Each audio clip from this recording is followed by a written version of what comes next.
O sabiá-barranco é o tipo de sabiá mais comum no Brasil. No campus da Unesp, em Rio Claro, o canto marcante dos machos é ouvido por todos os lados.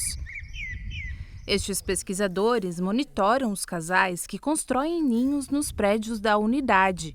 O objetivo é científico e curioso. Eles tentam decifrar características comportamentais das aves. A Isadora observa especificamente os cuidados que os pais adotam com os ninhos, ovos e filhotes. O sabiá-barranco ele tem cuidado biparental, então tanto machos quanto fêmeas cuidam da prole. E aí, no caso, eu avalio as diferenças comportamentais entre machos e fêmeas nesse cuidado, se eles têm papéis diferentes nessas atividades e também como esse comportamento ele pode variar de acordo com alguns cenários ambientais. Quando insere a figura do predador nas imediações do ninho, por exemplo, a pesquisadora identifica que os sabiás ficam mais agressivos ou adotam estratégias de proteção à prole.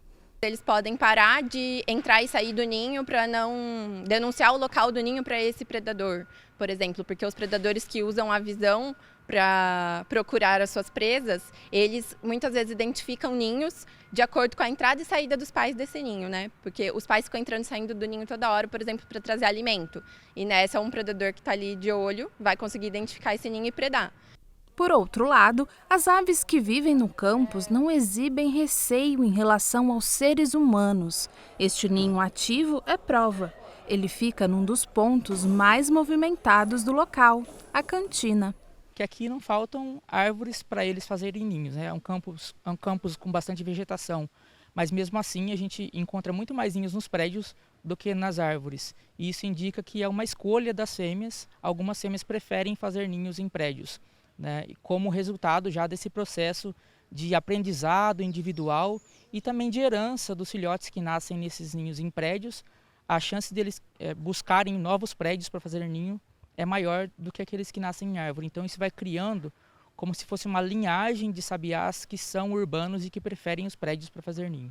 Para comprovar a hipótese, o Augusto vem comparando o comportamento das aves que vivem livremente com estes sabiás-barranco que foram resgatados ainda filhotes em ninhos. A única forma que a gente tinha de testar isso seria pegando indivíduos dos dois ambientes, do ambiente urbano e do ambiente não urbano, e criando eles desde muito novinhos, desde filhotes, nas mesmas condições, para a gente saber se as diferenças de comportamento que eles apresentam são, de fato, de origem, nascem com eles, se eles já nascem com tendências comportamentais diferentes. Então foi isso que a gente fez, né? Com todas as devidas licenças de órgãos ambientais e de comitê de ética, a gente capturou esses filhotes em ninhos urbanos e ninhos não urbanos e criou eles nas mesmas condições. E depois de adultos, a gente faz testes comportamentais com eles para investigar se os traços de personalidade diferem entre esses dois grupos de indivíduos. Os testes são como este, que avalia a neofobia dos animais, ou seja, o medo que as aves têm de coisas novas.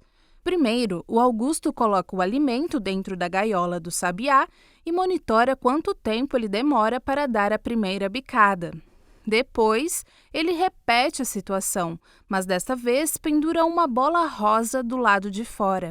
Chamativa, ela é um objeto totalmente estranho para a ave. O objetivo é ver se o comportamento dela se torna mais vacilante. E o que a gente observa é que, para alguns traços, sim, os bichos urbanos eles nascem com certas tendências a se comportar de forma mais agressiva, ou mais curiosa, ou mais agitada do que os bichos rurais. Então, esses resultados têm mostrado que, de fato, a urbanização está induzindo a diferenciação do sabiá-barranco em dois grupos. Um grupo de sabiás com características comportamentais mais propícias, mais favoráveis ao ambiente urbano, e outro grupo que mantém as características originais da espécie. As pesquisas foram projetadas para ter impacto mínimo sobre a população de sabiás-barranco das áreas onde os filhotes criados pelo Augusto foram capturados, mas querem obter o máximo de respostas sobre o papel ecológico das aves. A Larissa decidiu cursar o mestrado em Ecologia, Evolução e Biodiversidade aqui em Rio Claro, justamente para investigar a atuação dos sabiás como dispersores de sementes no espaço urbano. Os sabiás, eles são importantes dispersores em ambientes mais urbanos, né? Então, eles consomem uma variedade grande de sementes, de frutos, e isso é vantajoso para a ave, que consome o fruto ali, tem essa recompensa nutricional do fruto, e ao mesmo tempo ajuda a semente, né, depositando ela em ambientes que podem ser mais propícios para elas germinarem. A ideia da minha pesquisa, então, é investigar como esse tempo de retenção é o tempo em que a semente fica no organismo da ave, como ele varia dentro da espécie de sabiá-barranco, no caso, né? Então, isso na natureza vai ter uma influência direta, porque o tempo de retenção ele determina onde a semente vai ser depositada. E a ideia da minha pesquisa é basicamente essa, né? Ver como isso varia dentro da espécie e também eu relaciono um pouco isso com a personalidade dos indivíduos. Então, a gente chama de personalidade comportamentos que são constantes ao longo do tempo, em diferentes contextos, individualmente, né?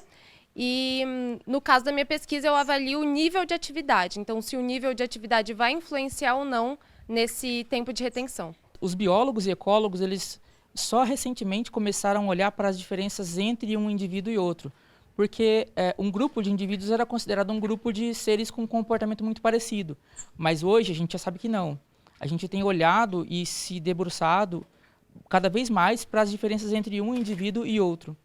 Isso é muito importante porque padrões de comportamento, quando a gente diz, tal espécie se comporta dessa forma, esses padrões, eles são originados por um grupo, mas quem cria esses padrões, quem dá início a esses padrões, são certos indivíduos que vão passar a ter um comportamento diferenciado e se esse comportamento for vantajoso, ele vai se expandir dentro daquela espécie.